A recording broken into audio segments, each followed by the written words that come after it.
Fala galera do curso Enem Gratuito, tudo bem? Olha só, a gente vai começar o nosso aulão e a primeira aula de Química a gente já vai começar pelo início. A gente vai falar um pouquinho de atomística. Olha que legal, o que significa atomística? A gente vai falar sobre o átomo em si, quais são suas partes e tudo mais, quais são as partículas que a gente tem dentro do átomo. E é bem simples, tá? O átomo ele se divide em duas partes. A gente tem o núcleo e a gente tem a eletrosfera. Dentro do núcleo, que é a parte menor do átomo, tá certo? Lá dentro você tem os prótons e tu tem os nêutrons. Eles vão conter toda a massa praticamente do nosso átomo. É como se tivesse tudo concentradinho ali. Só para a gente dar um parâmetro, é como se fosse uma bola de futebol no meio de um estádio inteiro. Só que a bola de futebol teria todo o peso do estádio. Ou seja, é ali que está concentrada toda a massa. Então o núcleo é uma parte pequena e densa da matéria, uma parte pequena e densa do nosso átomo. Em volta dele tem a eletrosfera, onde ficam os elétrons. Os elétrons também têm massa, só que uma massa muito pequena comparada à massa de um próton ou de um nêutron. Então a gente não considera essa massa. Então nosso átomo, ele é constituído núcleo e eletrosfera, no núcleo prótons e nêutrons e na eletrosfera a gente tem os elétrons. Só para a gente ver um pouquinho, ó, os prótons que estão lá no núcleo, eles têm uma carga positiva e a massa aparente deles é 1U. 1U significa uma unidade de massa atômica, tá? Que significa ali por volta de 1,66 vezes 10 na menos 24 gramas, que é um valor muito pequeno. Para a gente não ficar trabalhando com esse valor muito pequeno, a gente transforma esse valor para 1U, é uma unidade padrão que a gente tem. Já os nêutrons, eles têm uma carga aparente zero, ele não tem uma carga real como o próton e o elétron. Ele seria neutro e a massa dele também é 1U. E por último, a gente tem os elétrons que têm uma carga negativa, uma carga menos, tá? E ele não tem uma massa significativa, tá?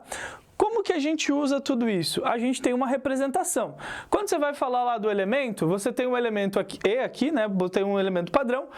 E em cima, você sempre vai estar representando a massa, o número de massa atômico, tá? O número de massa atômica daquele elemento.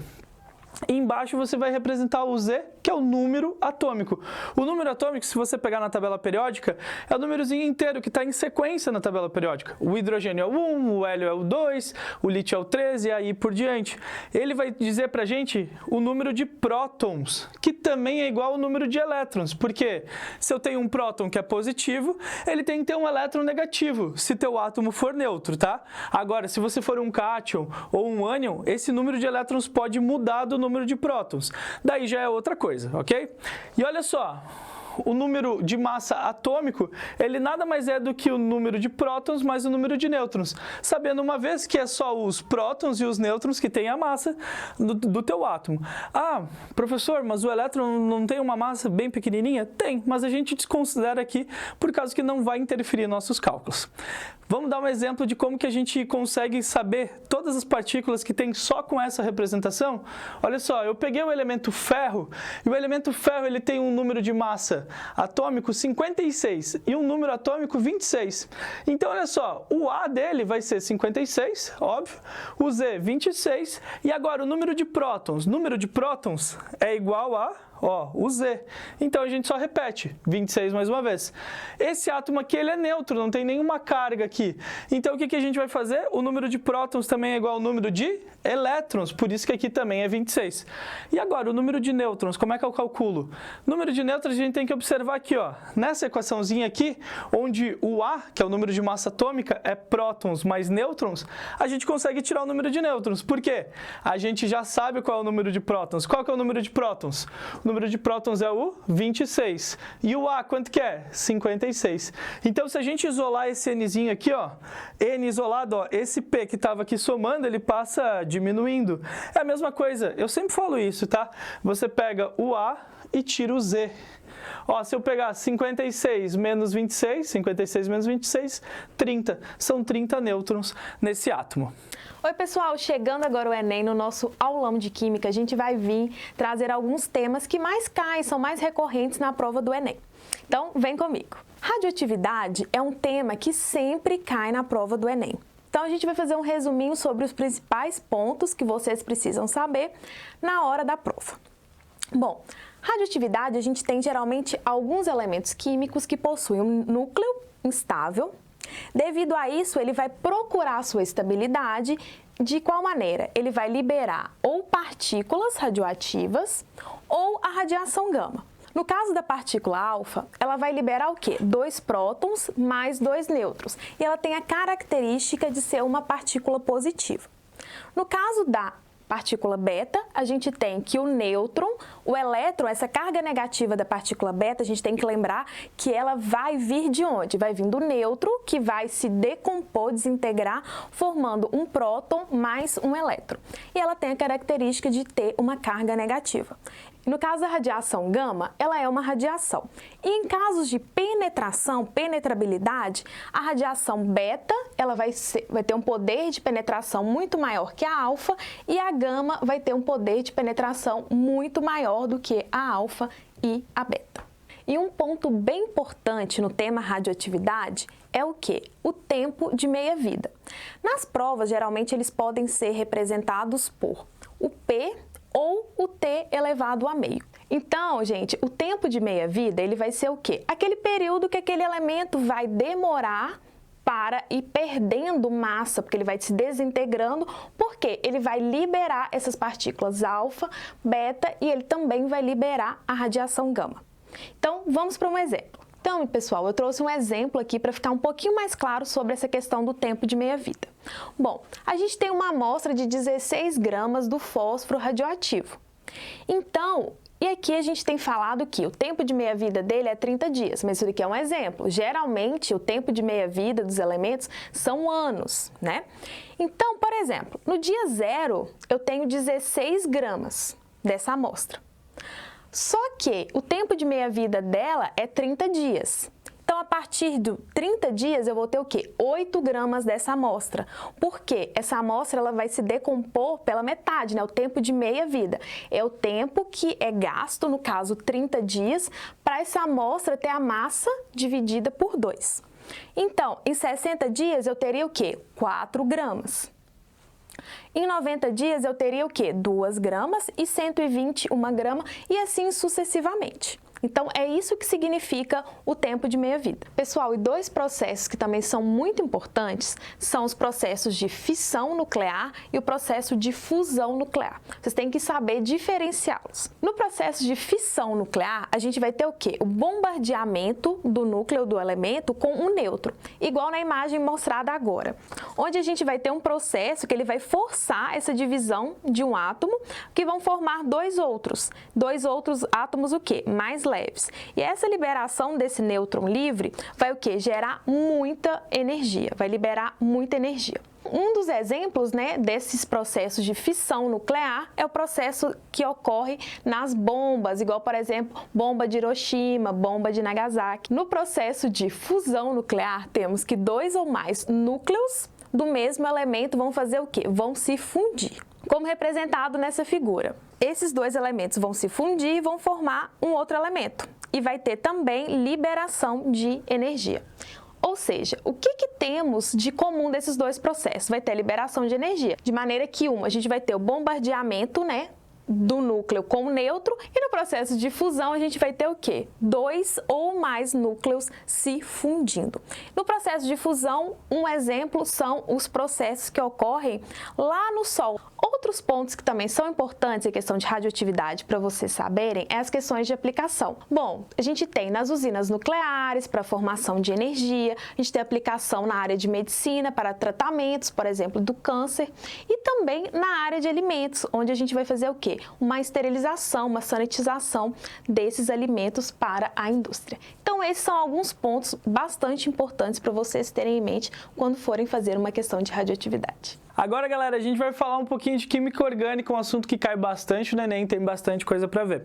Bom, para a gente começar, o primeiro é legal a gente classificar os carbonos, tá? A gente tem que entender que os carbonos, o carbono ele pode fazer 4 ligações.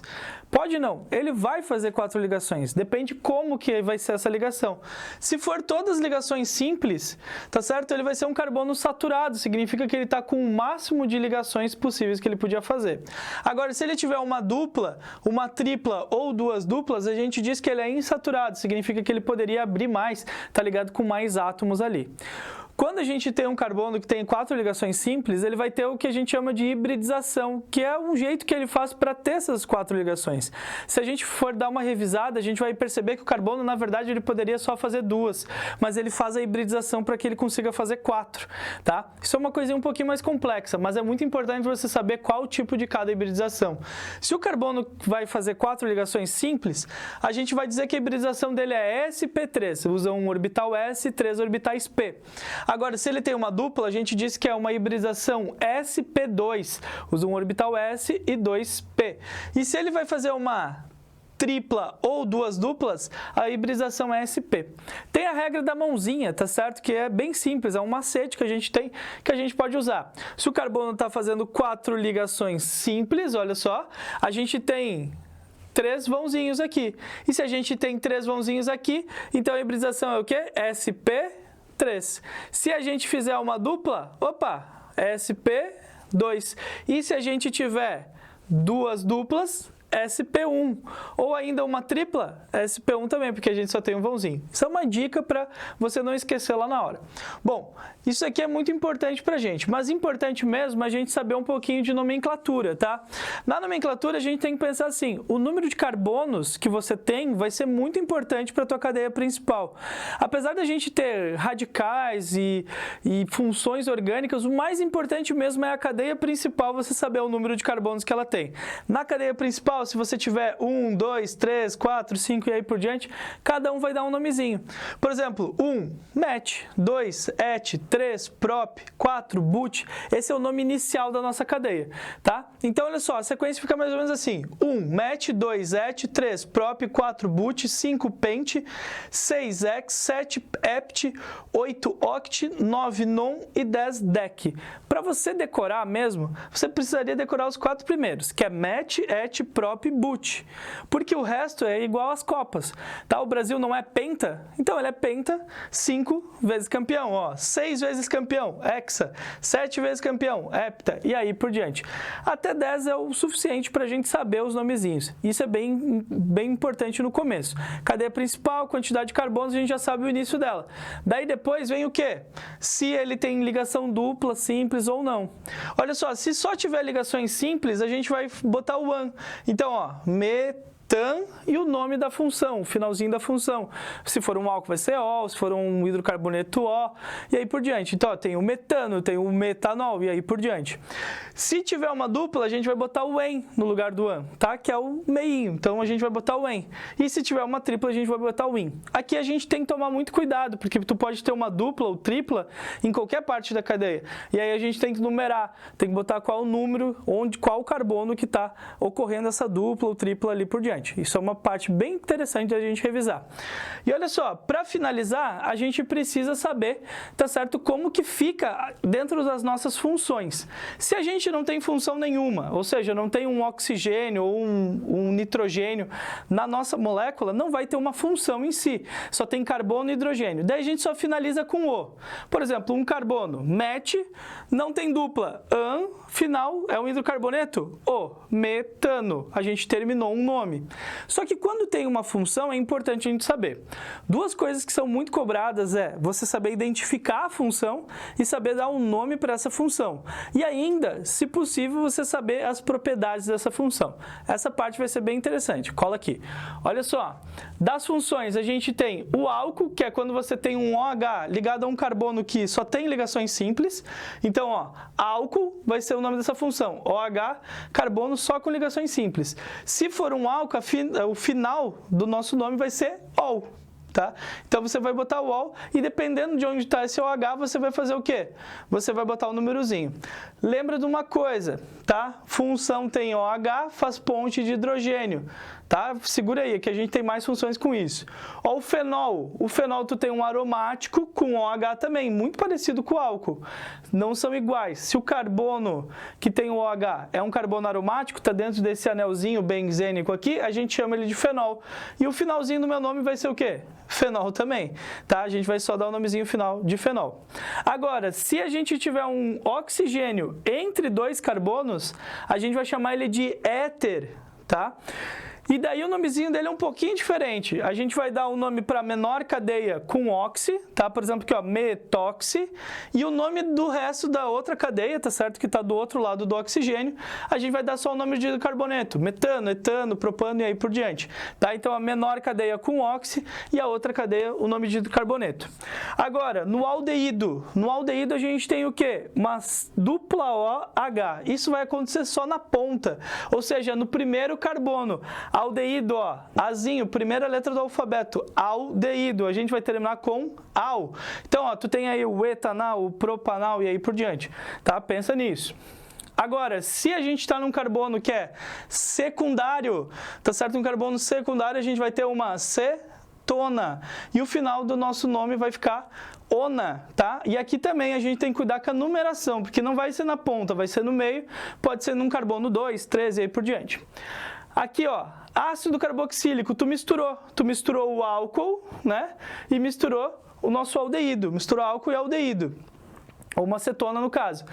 Como é que fica? É um ácido carboxílico. Você vai sempre começar o nome com ácido, vai dar o nome da cadeia, bonitinho, como a gente ensinou.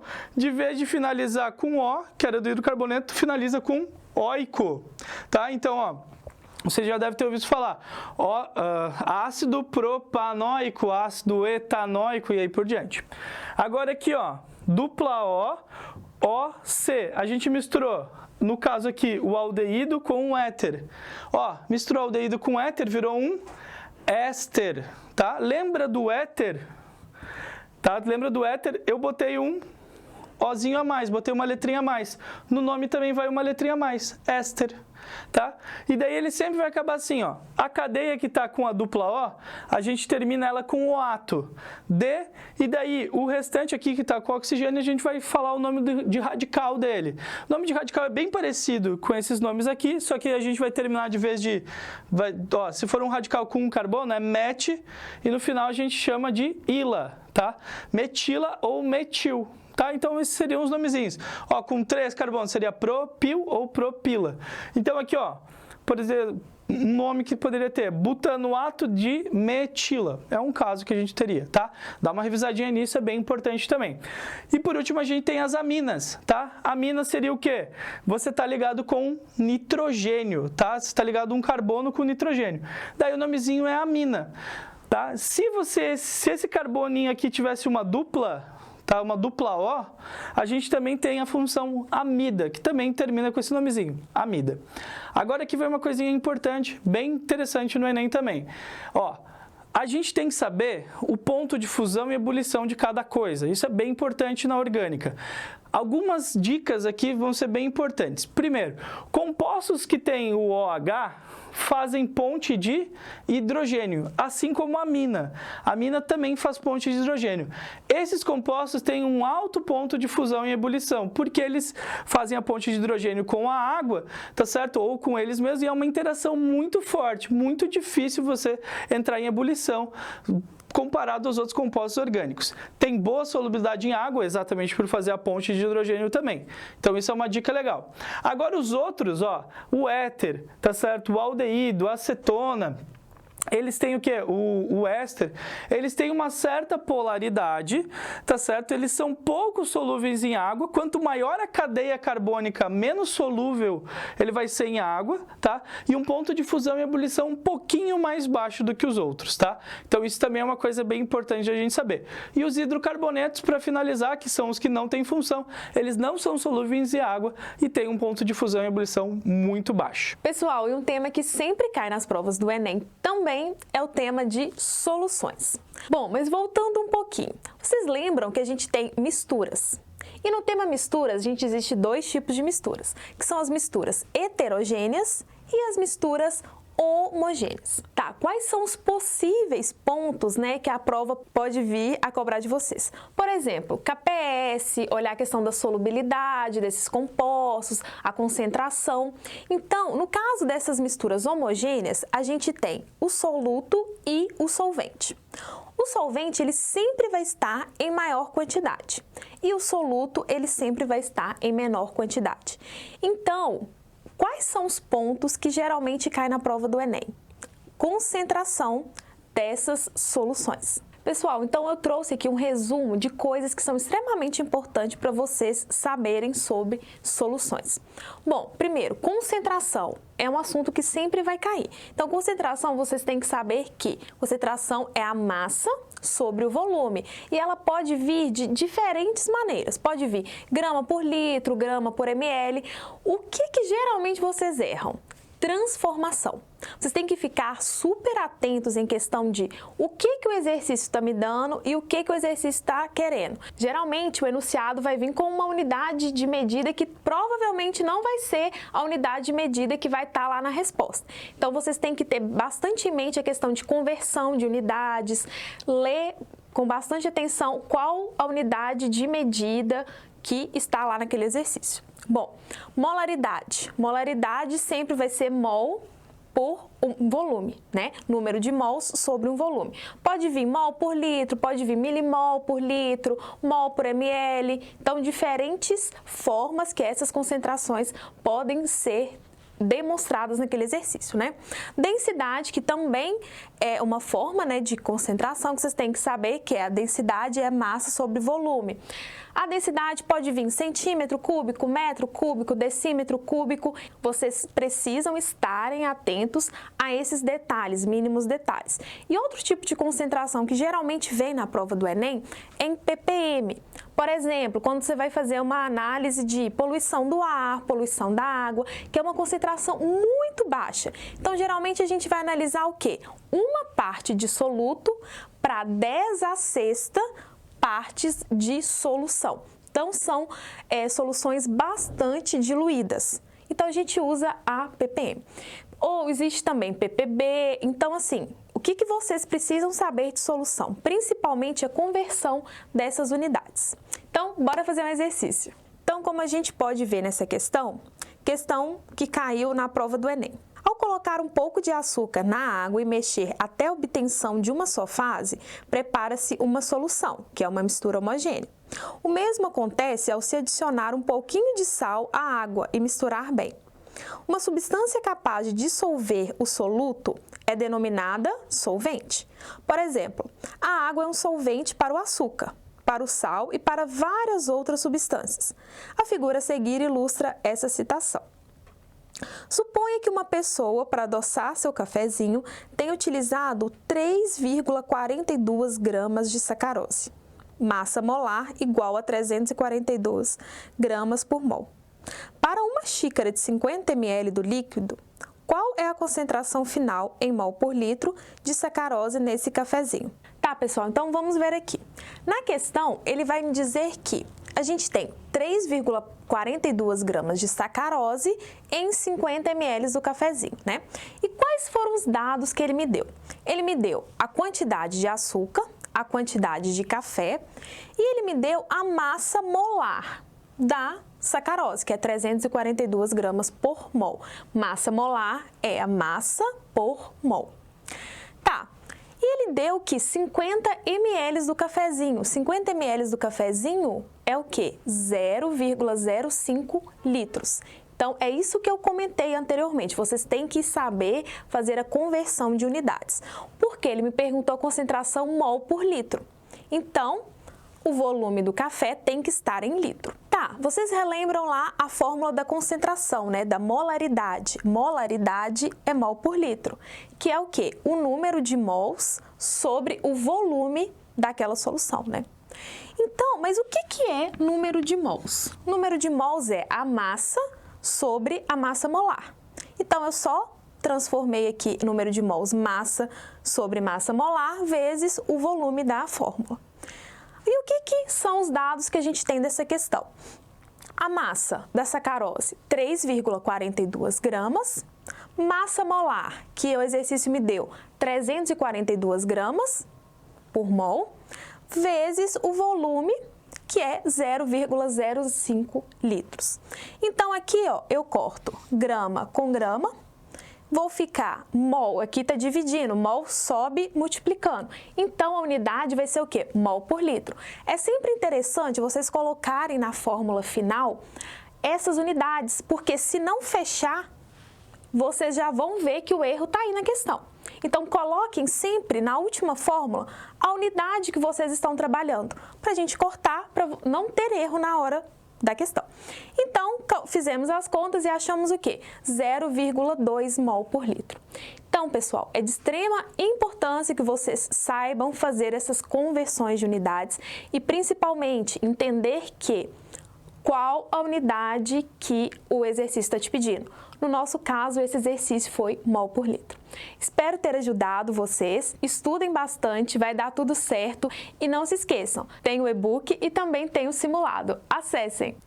Vamos falar agora um pouquinho de estequiometria, uma matéria um pouquinho mais complicada, mas que não é um bicho de 7 cabeças. A gente tem que tirar isso da tua cabeça. É bem simples, na verdade, só precisa de organização. O que é estequiometria? Estequiometria é como se fosse a receita do teu bolo.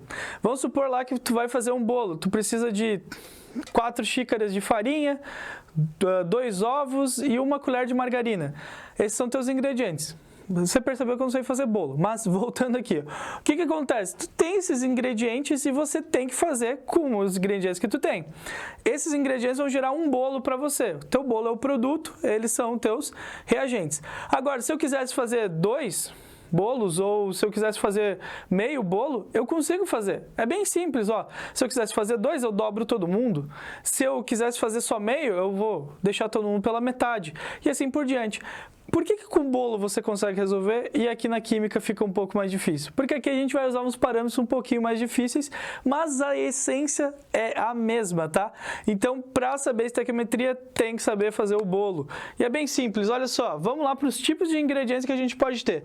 A gente pode ter o ingrediente mol, a quantidade, a massa e o volume. Com isso daqui a gente faz uma linha que eu chamo que é a linha mágica.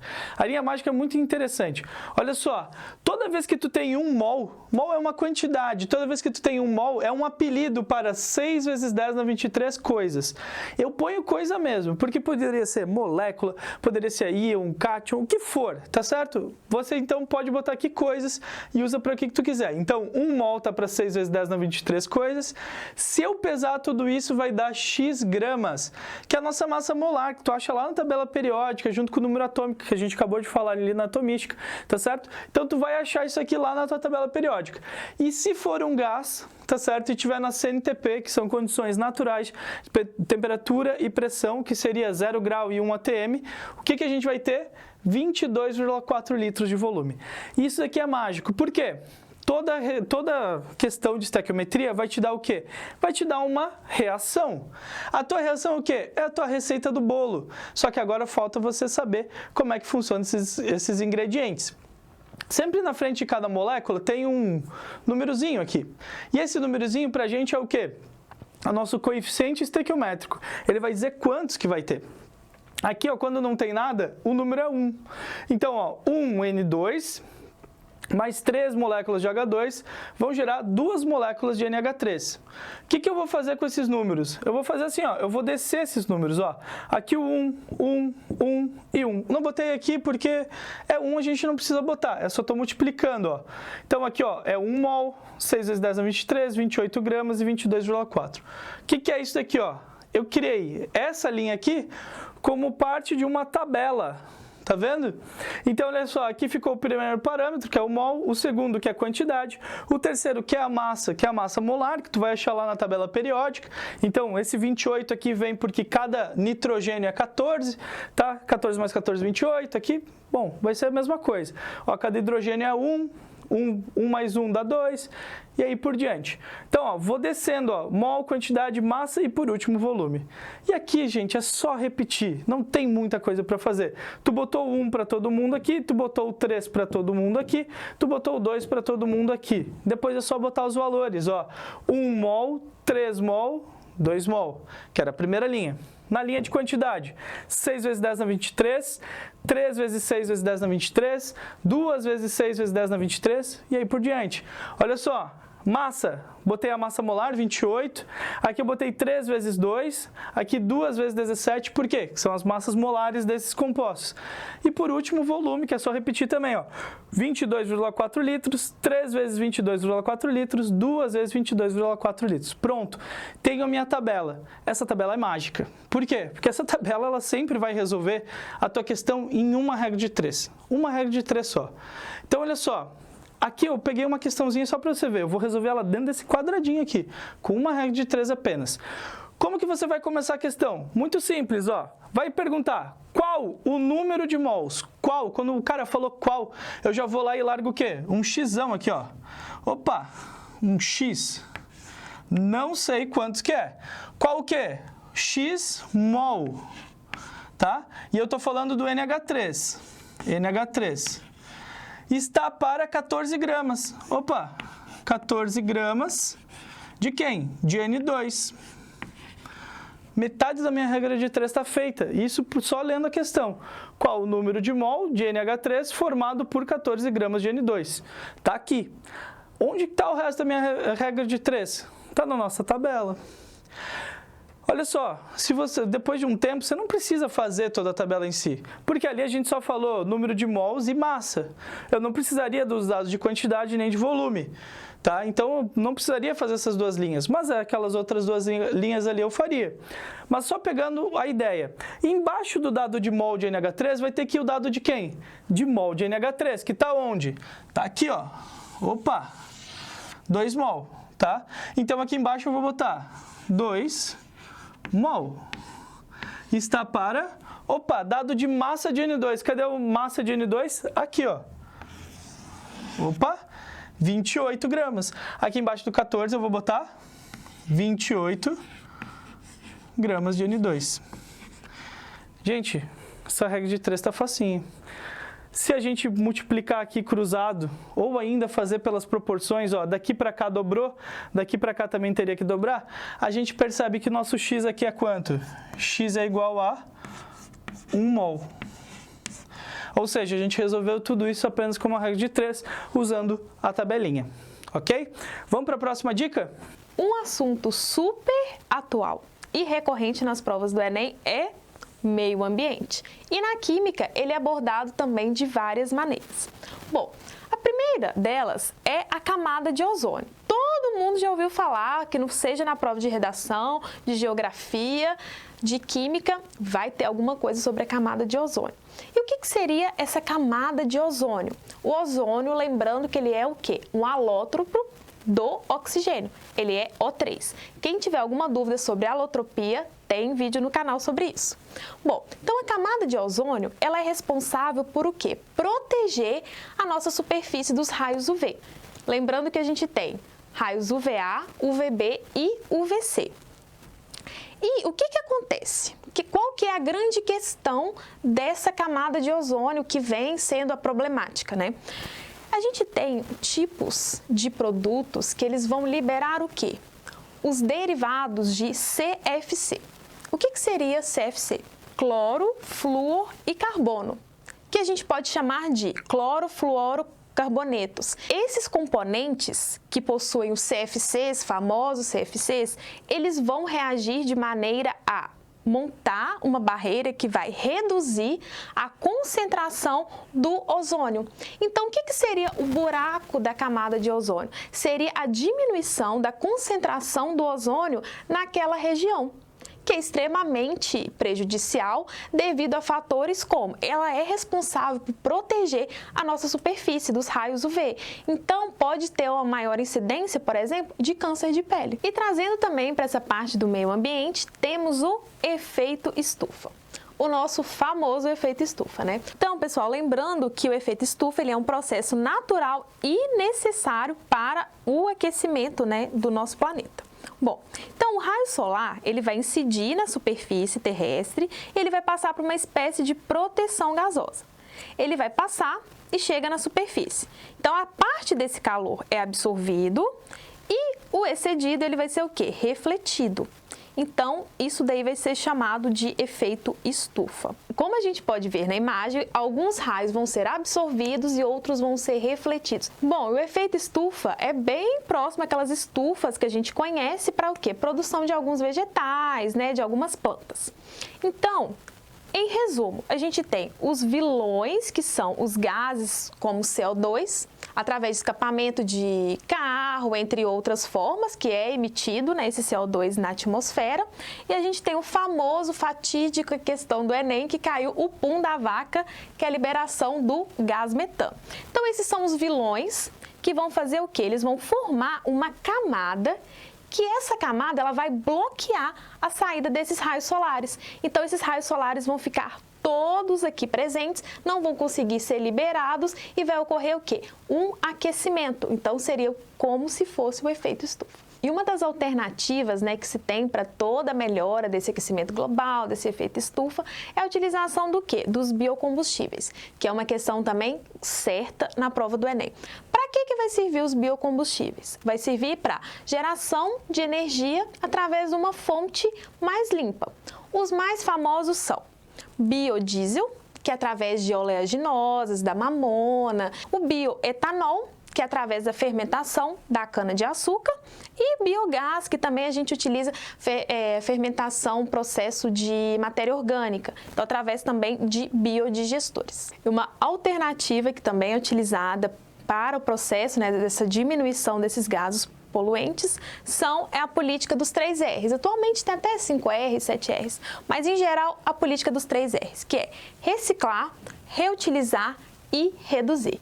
Tudo para o quê? Auxiliar no nosso meio ambiente. E esses são os processos mais importantes que geralmente vão cair na prova do Enem sobre a questão do meio ambiente. Galera, vamos falar agora um pouquinho sobre termoquímica, tá? Assunto bem recorrente no Enem também. Vamos falar só sobre o básico da termoquímica, que é o principal pra gente, o que cai bastante no Enem é isso mesmo. Como funciona? Funciona assim, ó, a termoquímica a gente tem que pensar que ela vai ser o quê? Vai ser o quanto de energia, tá certo? Ela vai estudar a energia que é liberada ou absorvida em uma reação química. Toda reação química vai ter que ter uma energia ou sendo liberada ou absorvida e aí por diante. Então, olha só, o que acontece? Para a gente ter uma reação química acontecendo, primeiro a gente tem que ter o choque entre as moléculas. E para ter esse choque entre as moléculas, a primeira coisa que a gente tem que ter é ter o choque perfeito, tá certo? A gente tem que ter uma energia para isso. Então, para uma reação acontecer, o meu reagente ele tem que vencer uma barreira energética para depois voltar a ser meu produto com uma energia menor ou até um pouquinho maior do que o nosso reagente. Mas antes ele tem que vencer essa barreira. E para vencer essa barreira, a gente tem uma energia chamada de energia de ativação, tá certo? A energia necessária para ativar as moléculas e elas reagirem. Só para você ter uma ideia, é a mesma coisa que acontece lá no fogão. O fogão, você tem o gás saindo, né? Só que esse gás, ele reage naturalmente com o oxigênio. Por que ele já não reage quando você liga o fogão? Você tem que ou riscar um fósforo ou apertar aquele botãozinho para sair a faísca.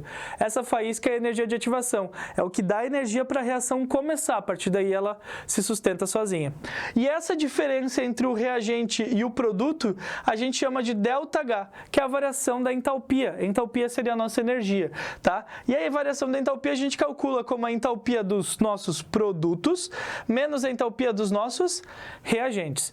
Olha só, tem 2 tipos de reação aqui. A gente pode ter 2 tipos. Pode ser quando o valor é positivo, que a gente chama de endotérmica, e ela absorve energia, tá? Quando o valor é positivo, a gente tem um ΔH maior que 0, né? E nossa entalpia dos produtos é maior do que a entalpia dos reagentes.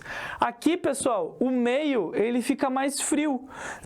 Tá acontecendo uma reação que é endotérmica. O nosso meio começa a ficar mais frio. Por quê? Ele absorve a energia do meio para poder que essa reação aconteça. Olha só, graficamente, o nosso reagente ganha energia e vira produto, tá? Por isso que a gente diz que ele absorve energia. Agora, o nosso outro caso, que é o caso contrário, seria uma reação exotérmica. Quando a reação é exotérmica, nosso ΔH ele vai ser negativo. E no caso, ele libera energia, ele está liberando energia para o meio. Isso faz com que ele vai aquecer o meio, ele vai aquecer de alguma maneira. Tu pegou uma reação que é exotérmica, o teu meio vai estar quente, porque ele está liberando energia para fora e você vai sentir o calor, tá? Esse calor que ele está liberando. O que acontece? Nosso ΔH vai ser menor que zero, né? Porque é negativo. E nossa entalpia dos produtos vai ser menor que a entalpia dos reagentes, tá? E graficamente a gente observa, tá? Os reagentes aqui têm uma energia maior do que o dos produtos. Por isso que o ΔH é negativo, porque olha só, se a gente pegar aqui na nossa conta, olha só, se teu produto, tá certo, tem uma força menor, tem uma entalpia menor do que teu reagente, esse sinal de negativo vai ficar mais evidente, sempre vai dar negativo pra gente então. Isso aqui é o básico de termoquímica, a gente também tem que olhar algumas outras coisas. A gente tem que falar um pouquinho de lei de Hess, tá certo? Como calcula a variação de entalpia, tá? De diversas maneiras e também entalpia das ligações. Mas isso daí já é um pouquinho mais complexo e também não é tão cobrado no Enem. Então, nas provas do Enem, o tema água ele vem muito interdisciplinar. Então, vem com biologia, vem com geografia, entre outras matérias.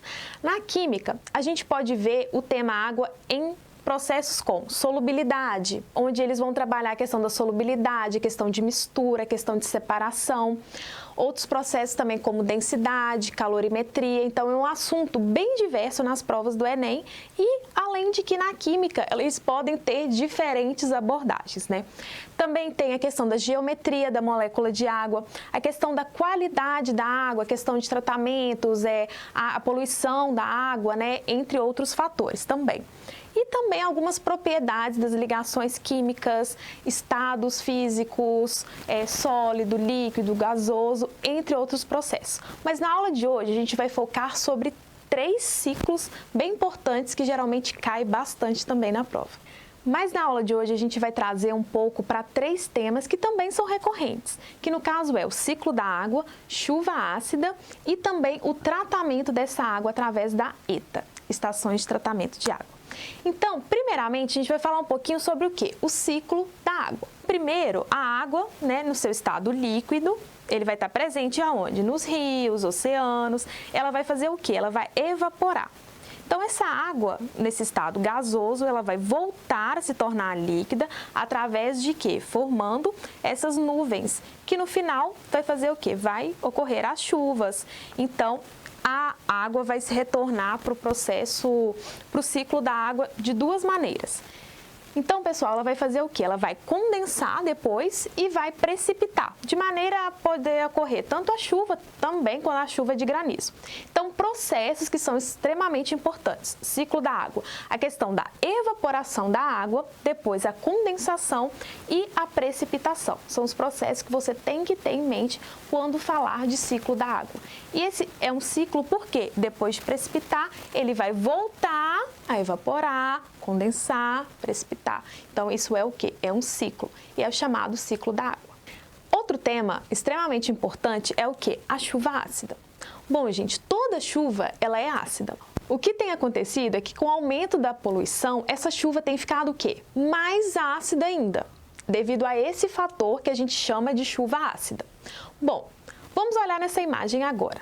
A gente pode observar que o quê? A queima desses combustíveis, né, contendo impurezas que são necessárias para o funcionamento desses veículos. Então, esse processo industrial, através de veículos, eles são liberados o quê? Alguns óxidos, principalmente de enxofre, também de nitrogênio. Então, eles são lançados, né, para a atmosfera e no processo de precipitação da água na chuva, vai ocorrer o quê? A reação desses óxidos com a água e eles vão formar ácidos. E devido a esse fator, a gente tem o quê? A formação da chuva ácida. Tá, então, em resumo, o que acontece? A liberação desses óxidos através das indústrias, né? Óxido de enxofre, óxido de nitrogênio e com o processo da chuva, eles vão reagir a esses óxidos formando esses ácidos. Então, se eu tenho a formação de ácido, eu vou fazer o quê? Vai ter a diminuição do pH da chuva, fazendo com que ela se torne mais ácida ainda. Um processo muito importante também é o que ocorre aonde? Na ETA. ETA é o quê? Estação de tratamento de água. Então, o que vai acontecer? A água doce, ela vai ser tratada para que seja o quê? Própria para o consumo humano, né? Então, o que acontece? Quais são os processos que acontecem na água a partir que ela chega na ETA até chegar à nossa casa? Vamos dar uma olhada na imagem aí. Primeiro, a gente vai ter a captação dessa água. Depois vai ter um processo chamado de quê? De coagulação, onde a gente vai adicionar um sulfato de alumínio para que ele consiga fazer o quê? Aglomerar essas partículas que vêm junto com a água. Depois a gente tem um processo chamado de floculação. Então a água vai para tanques, né? E nesses tanques vão fazer o quê? A aglutinação dessas partículas para flocos maiores. Depois, vamos ter um processo chamado de decantação, que ele vai passar para um próximo tanque, né? Então, o que vai acontecer? Vai ter, por ação da gravidade, esses flocos maiores, eles vão para o fundo. E na próxima etapa, eles vão ser o quê? Filtrados para tirar essas impurezas menores que ficaram depois desse processo de decantação. Agora a gente vai começar o quê? A tratar essa água, de maneira a fazer a desinfecção. A gente vai ter uma limpeza de micro-organismos, né? Através do quê? De processos utilizando cloro ou ozônio. Depois a gente vai passar para um processo de fluoretação, que é a adição de flúor, que vai auxiliar na prevenção de cárie, né? E por fim, vamos ter a correção de pH. Então a gente vai aplicar uma quantidade de cal, carbonato de sódio, para por fim, distribuirmos a água e chegar na casa de vocês. Então, pessoal, esse é um assunto muito recorrente e, como vocês podem ver, na área de Química tem um leque bastante grande entre várias questões que podem cair no Enem. Então, é um tema muito importante para a gente. Oi, pessoal! E entre os top 10 de temas que geralmente caem na prova do Enem, a gente não pode esquecer do tema energia. O tema energia é extremamente interdisciplinar, pode cair também na prova de geografia, atualidades, alguma coisa também sobre redação, mas temos dois tipos de energia. Energia proveniente de fontes renováveis e energia proveniente de fontes não renováveis. E a gente espera que a energia proveniente de fontes renováveis seja o futuro de vocês e cada vez sendo mais utilizada. Por quê? Na energia de fontes renováveis, trouxe aqui alguns exemplos para vocês. A energia eólica, que ela vai ser o quê? Proveniente do vento, que ele vai gerar energia através do movimento de aerogeradores. Já na energia solar, a gente pode vir a obter através daquelas placas fotovoltaicas que ficam geralmente no teto ou no telhado das casas de vocês. E entre as energias de fontes renováveis também a gente tem a biomassa e as hidrelétricas. A biomassa, como vocês podem ver na imagem, bom, ela é proveniente, né, da decomposição de compostos orgânicos, pode ser restos de alimentos, lixos, entre outros. Então, ela vai ocorrer o quê? Alguns processos que são os mais importantes, chamados de pirólise, gasificação, combustão e co-combustão, que é isso que vocês têm que ter em mente quando vem a energia através de biomassa, né, daquela decomposição daqueles compostos orgânicos. Então, a combustão desses compostos orgânicos vão gerar calor e eletricidade e, em alguns casos, também ela pode ser através obtidos a combustão gera calor, eletricidade e, em alguns casos, também a gente pode obter biogás. Bom, e outra fonte renovável que é super famosa, que vocês com certeza já ouviram falar sobre, são as hidrelétricas.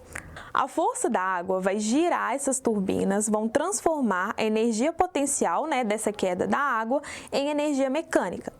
E essa energia mecânica ela vai gerar pelo movimento dessas turbinas acopladas, né, a esses geradores e vai se tornar energia elétrica. Então, a gente vai converter a energia mecânica em energia elétrica, no caso das hidrelétricas. Tá, pessoal, agora a gente vai ver um pouquinho sobre as fontes de energias não renováveis. Bom, pessoal, falando um pouquinho agora de energia provenientes através de fontes não renováveis, a gente tem a mais famosa, que é a termoelétrica. Então, como a gente pode ver aí, quando o combustível ele é queimado, ele vai aquecer esse reservatório, né, com a água, vai produzir um vapor que, com uma pressão muito alta, ele vai ser capaz de mover essas pás dessa turbina, que por sua vez vai o quê? Acionar esse gerador. Alguns exemplos, pessoal, aqui de quê? De fontes através que a gente pode conseguir esse combustível, né? Para conseguir aquecer a água, para fazer todo esse processo nas termoelétricas. São através de carvão,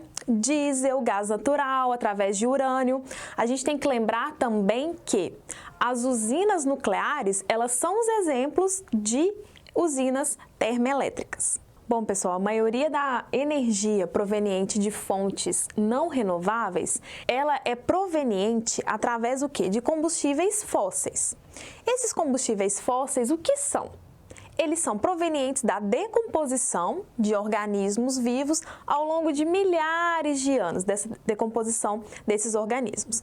E quais são os mais conhecidos? São eles o petróleo, que através do petróleo a gente pode obter gasolina, o diesel, carvão mineral e o gás natural. Esses que são os mais famosos. Mas trazendo um pouquinho mais para a parte química, né? A gente tem as reações de combustão. Bom, onde a gente tem dois tipos, a reação de combustão completa, que é combustível mais o gás comburente, que é o O2, que vai formar o CO2 mais a água. Já na combustão incompleta, a gente vai ter o combustível mais o oxigênio, que vai formar ou o monóxido de carbono, ou pode ser até o carbono, mais a molécula de água. O que é extremamente importante para essas questões? Vocês saberem balanceamento, estequiometria, né, aquelas estequiometrias de reação, rendimento de reação. Então, assim, esses são os pontos que vocês precisam saber para reações de combustão e esse tópico de energia. Então, pessoal, eu espero que vocês tenham entendido um pouquinho melhor sobre as fontes de energia, renovável, não renovável, e principalmente sobre as reações de combustão. Galera, agora vamos falar um pouquinho de eletroquímica, tá? Eletroquímica, vamos ficar um pouquinho mais focado na pilha, como é que ela funciona e tudo mais, e um macetezinho aqui que você vai gostar também. Olha só, primeiro lugar, o que é uma pilha? Na verdade, uma pilha, tá certo? Quando a gente fala de eletroquímica, a gente tá falando de uma reação química que gera energia elétrica. E se for uma pilha, essa reação química ela é espontânea, ela acontece naturalmente. Se ela não for espontânea, a gente tá falando de uma eletrólise. Também tem isso, tá? Que você pode pensar como se fosse o celular, né? O celular, quando ele está descarregando, ele funciona como uma pilha, e quando ele está carregando, ele funciona como uma eletrólise. Você está retornando os elétrons ali. Mas no caso, hoje a gente vai falar um pouquinho só da espontânea, da pilha, que é uma coisa que cai bastante. Primeira coisa que a gente tem que entender o que é oxidação e redução. Oxidação é muito simples, é quando você perde elétrons, tá? Você vai chamar de oxidação. Você vai ficar mais positivo, a tua carga vai ficar cada vez mais positiva. Por exemplo, passei de um cara que era mais 1, tinha uma carga mais 1, ele passou a ser mais 3. Ele ficou mais positivo porque ele está perdendo elétrons. Como o elétron é negativo, se você perde algo negativo, você fica mais positivo. É simples assim. Agora, redução. Redução, você está ficando mais negativo, porque você está ganhando elétrons. Tu vai ganhar elétrons e por isso vai ficar mais negativo. A pilha que a gente tem que ter na nossa cabeça e entender como é que ela funciona é mais ou menos assim, ó. É como se fosse, essa aqui é considerada pilha de Daniel. Como que ela funciona? Muito simples. Você tem dois metais, aqui eu peguei o zinco e o cobre, tá? E esses metais, eles têm um potencial de reduzir ou de oxidar. Se a gente conectar os dois, o que tem mais tendência a oxidar vai oxidar e o que tem mais tendência a reduzir vai reduzir. Então fica bem simples. A gente só tem que mergulhar eles no quê? Numa solução que tenha o sal deles mesmo e ligar com uma ponte salina. A ponte salina serve para preservar um pouquinho mais. Por quê? Olha só. Nesse caso aqui eu botei o zinco e o cobre. Eles estão ligados, tá certo? E no meio tem uma lâmpada. Essa lâmpada ela vai acender, porque vai ter um fluxo de elétrons. O zinco, ele vai perder elétrons e vai passar para o cobre, ou seja, o zinco oxida e passa esses elétrons para o cobre. E o cobre, tá certo? Ele vai reduzir, tá? O cobre vai ganhar os elétrons e vai virar cobre zero. Como é que fica isso aqui, ó? Pensa um pouquinho. O zinco que está na plaquinha é esse zinco zero. Ele vai perder elétrons e vai para o meio, ele vai aqui para o meio e vai perder massa, tá? Ele vai perder uma massa aqui, ó. Ele vai corroer a plaquinha, tá? Então ele vai passar como? Como zinco mais 2, tá? Ele vai virar zinco mais 2 aqui, que é o que está acontecendo nessa reação. O zinco mais 2 vai ficar junto com o sal de zinco, que já tem zinco mais 2, tá? Então ele vai dar uma compensada ali. A ponte salina vai liberar um cara para compensar, para reagir com esse zinco mais 2 aqui e deixar essa solução mais neutra, não gastar muito rápido a nossa plaquinha aqui. Beleza, os elétrons correram para cá e encheram essa plaquinha de cobre metálico de carga negativa. O que acontece? Esse cobre que estava no sal, que é positivo, ele vai entrar na plaquinha e vai começar a ficar aqui na plaquinha como cobre zero. Ó, o cobre mais 2 ganha os elétrons, vira cobre zero. Vai começar a aumentar a tua plaquinha desse lado. De onde que saiu esse cobre mais 2? Saiu do sal. Ele vai sair desse sal aqui. E aqui a ponte salina vai mandar um cara com uma carga aqui agora positiva para compensar esse SO4 que ficou ali e dar uma equilibrada também e durar mais a nossa pilha. Bom, com isso você teve um fluxo de elétrons do zinco para o cobre, gerando uma corrente elétrica de sentido contrário. Essa corrente elétrica vai acender a nossa lâmpada aqui, tá certo? É a condução de elétrons que a gente tem. Aqui a gente dá alguns nomezinhos. Por exemplo, esse cara aqui, ó, esse eletrodo de zinco, a gente vai chamar ele de ânodo e ele vai ser o nosso polo negativo. Esse cara aqui vai ser o cátodo e vai ser o nosso polo positivo. Como que eu sei isso? Usando um macetinho. Nosso macete é o seguinte, ó, é o dona porca.